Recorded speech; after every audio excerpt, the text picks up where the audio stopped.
Hello, and welcome to this class on guides and how to connect with them. In this video, I will talk about what guides you have and how to have more of a relationship with them. But just as a forewarning, this topic is way bigger than what I can speak to in one video. And so I'm going to give you the best way I can to get some immediate insights and to tap in right here within this mini class. But as always, if you want to dive deeper into this topic and get more certainty with it, feel free to connect through the intuitive training to get that. So let's go ahead and dive in.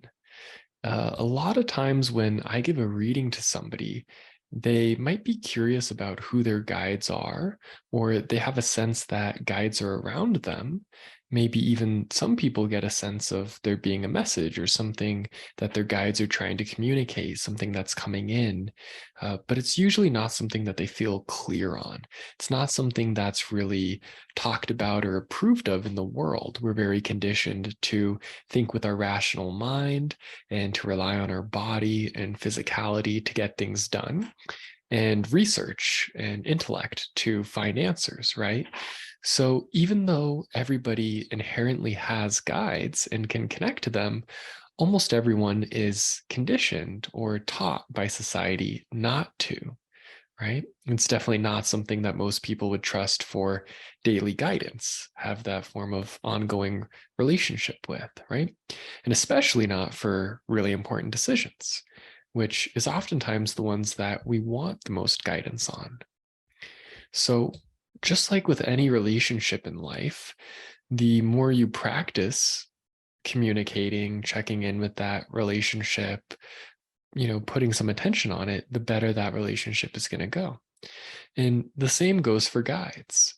If you only call out to them in emergencies, you won't really have had much practice communicating with them or getting in sync with them in order to trust that, in order to feel certain about that communication or guidance.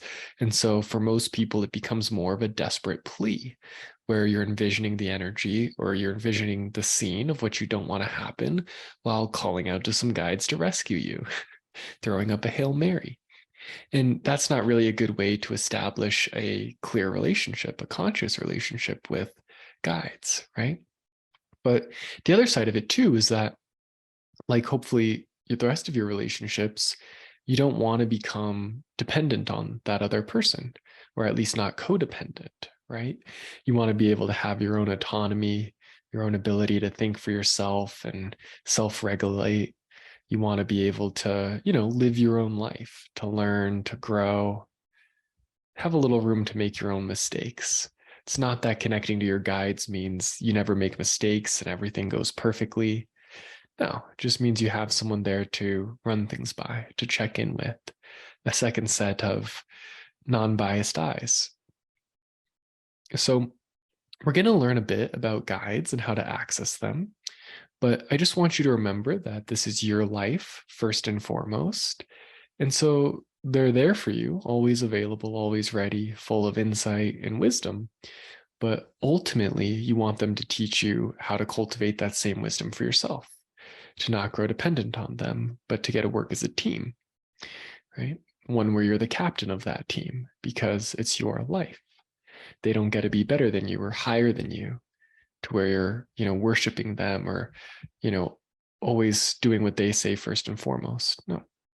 Right. So that brings us to our next important part of this. And that's a lot of people are desperate to connect with their guides or somebody in spirit. Sometimes they think that just because they're in spirit, they're on the other side, they're, a being without a body, that makes them wiser, more perfect, that they're infallible and that sort of a thing. But beings on the other side, they're just like us. Some are wise, some are ignorant, some are conscious and ready to help, and some just want to gain something out of their connection to you, right? And so a lot of people out there in the world that just kind of intend to open up to hear a message or let a guide, a being come through, they're just kind of pulling from whatever's around them in their environment. It could just be any old, jerk being or, whatever's there. Whereas what I like to teach people to do is to be conscious of who they're connecting to, right? And so I don't say all of this to invoke any sort of sense of fear, but rather just to illustrate that, talking to any old being out there isn't necessarily going to be helpful. They're not going to always be a guide. They're not always going to have better information than you, right? Some are just as lost as anyone else. So my point being, discernment is important. Being able to trust that you're communicating with a well-meaning guide. And that begs the question, who are you wanting to communicate with? And what are the options? Who is out there or around you to communicate with? And we have full classes on this, full training on this in intuitive training. But some of the guides that exist out there that are maybe the ones you're thinking of that you'd want to connect with would be angels, could be ancestors, although ancestors, same thing. Just because they're an ancestor doesn't mean that they're a guru, doesn't mean that they have, profound wisdom for you. They could be your worst ancestor, right? And then there's healing guides. You have some personal guides to your soul, beings that kind of help you navigate from lifetime to lifetime, that are sticking around more long-term like that. Or you could even be communicating with source itself, right? And of course, there's a whole plethora of other types of beings that are out there. On the other end of that spectrum, people might think of things like ghosts, things that are a little bit scarier to them, right? Not that they need to be. That just is a common perception. But the steps to this process, then, what we're going to try out in this meditation is establishing a way to safely know or trust who it is you're connecting to. And then you want to establish a way to communicate. Don't worry if you didn't bring your Ouija board. We're not going to use that. And then the next one is you want to receive your insight and set up some sort of support system for yourself where you can connect with this guide once you establish that they're the right guide for you on a more regular basis, where they can be an integral part of your support system rather than just something you look for during emergency situations only. Okay. So let's go ahead and meditate and experience this for yourself a little bit. Give you a taste of this. So go ahead and close your eyes. Get your feet flat on the floor. Get those hands facing upward in your lap. And give yourself a deep breath. Coming into the body.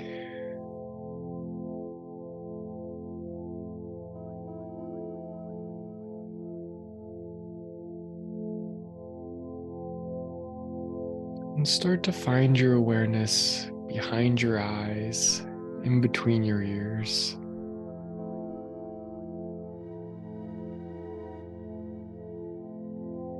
See yourself in the center of your own head.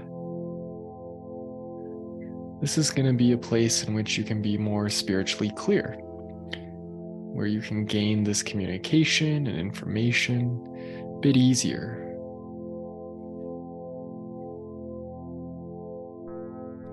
Yeah.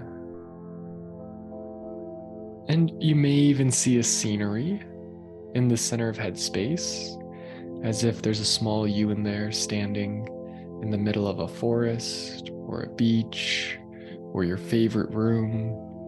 Could even be an imaginary scenery that you want to be in the center of your head. Something that just feels like your sanctuary. Space that's just clean and serene just for you. And I say clean because you want to make sure there's nobody else in there. You don't see any images of anyone else in that center of headspace.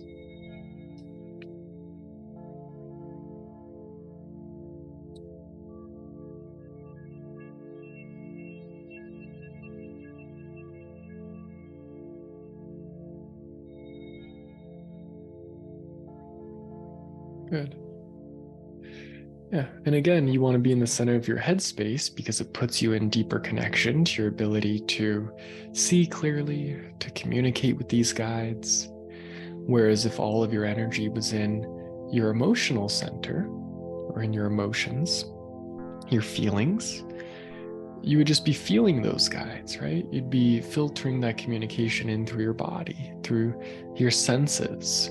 And with psychic work or spiritual work, you're going beyond the senses in most cases, using your extrasensory perception, right? In order to tap into something that's not generally perceived with your regular five senses.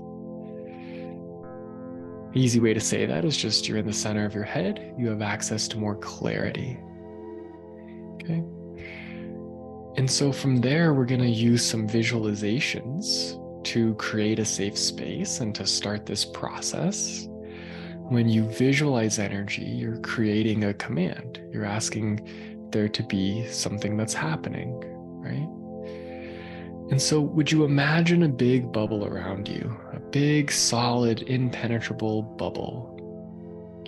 You want it to be big enough that it could go around your entire body, your entire chair, and even give you about 10 feet of room in every direction.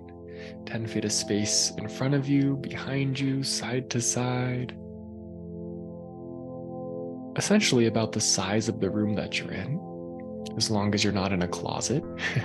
That would be too small for this. Or a car, that would be too small. Yeah, more like a regular room. Okay. And if you have a hard time visualizing, you can intend for there to be this bubble. Maybe you feel it, sense it. Just intend for it to be there. It's okay too for now. It takes practice to really develop your ability to visualize things, to see them.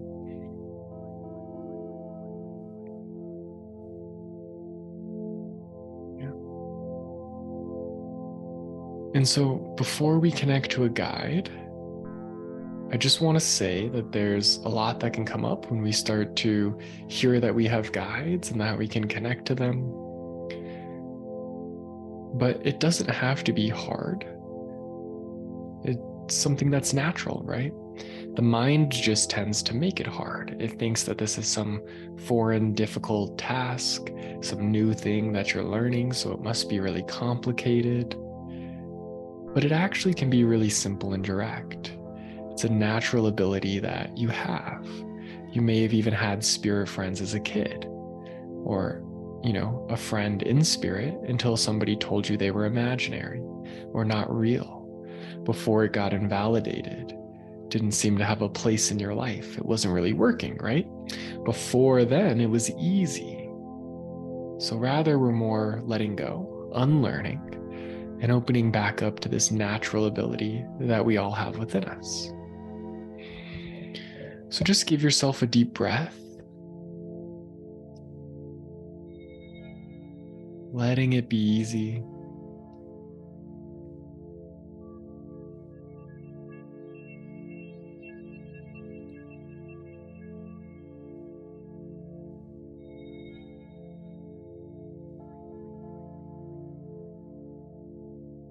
Good.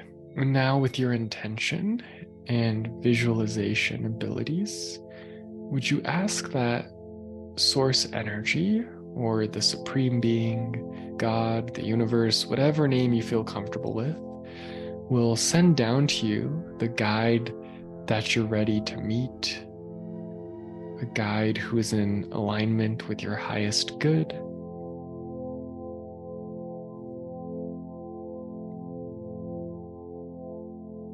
And start to see or sense that guide standing 4 feet out in front of you.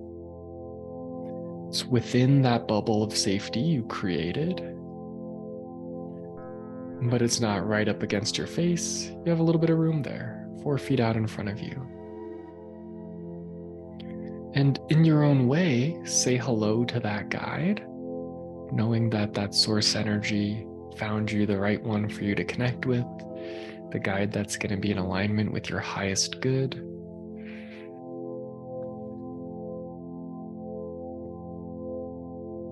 And in your own way, receive a hello back. Try to experience a sense of communication here. However that shows up for you, just trust it. Just go with it. Could be a sensation on your skin.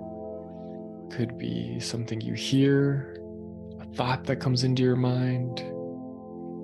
Might even feel like you're making it up a little bit at first, but that's just how your mind's interpreting the energy that's coming your way.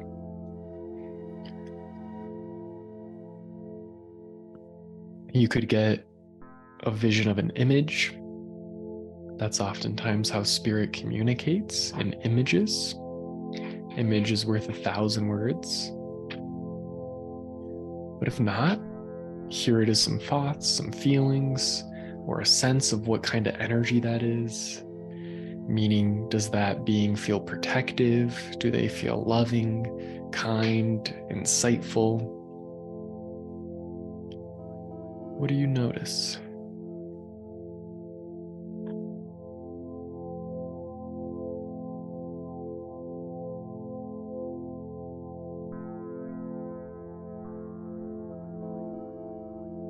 And you can ask them, how do they support you? Or how could they support you? Are they there to offer some guidance, some wisdom? Are they there for more of a sense of protection, having your back? Are they there for companionship, healing?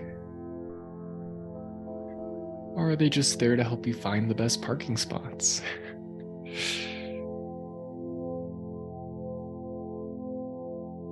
Just get a sense of how they can support you in your life.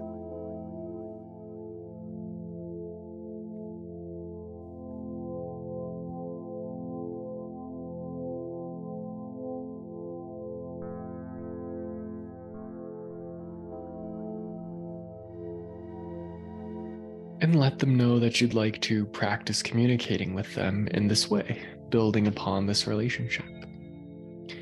Maybe you notice if they feel like an ancestor, an angel, a guide. Maybe you have no idea.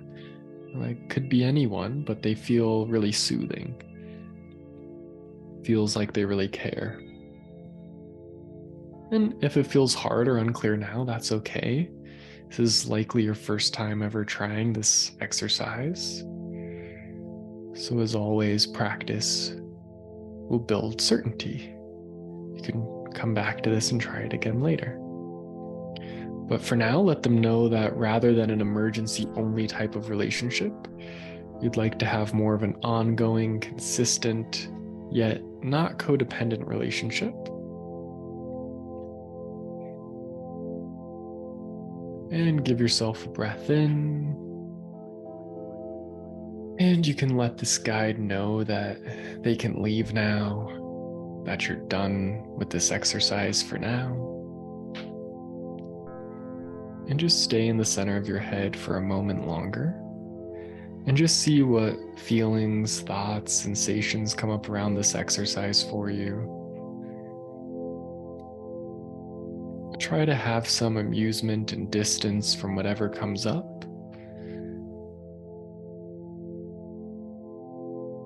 This is just the very first step, first time trying it. And trying it in kind of an advanced way. Normally there's a lot of building blocks to get up to this point, but wanted to give you just an experience you could touch in on now. So be proud of yourself for giving it a try, regardless of what you think the results were, how you think it went. And know that you can continue to build this relationship with this guide. Okay. And so if you would now, would you imagine and intend to pop that bubble around you, to take it down and close out the space, knowing that you're closing that door that allowed the guide to come in, letting you step back into your normal waking state without being just totally open to all of the energy or beings around you.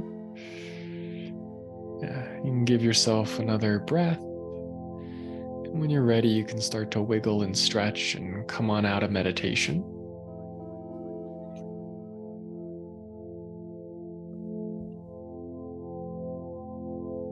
There you go. I hope you enjoyed connecting to guides.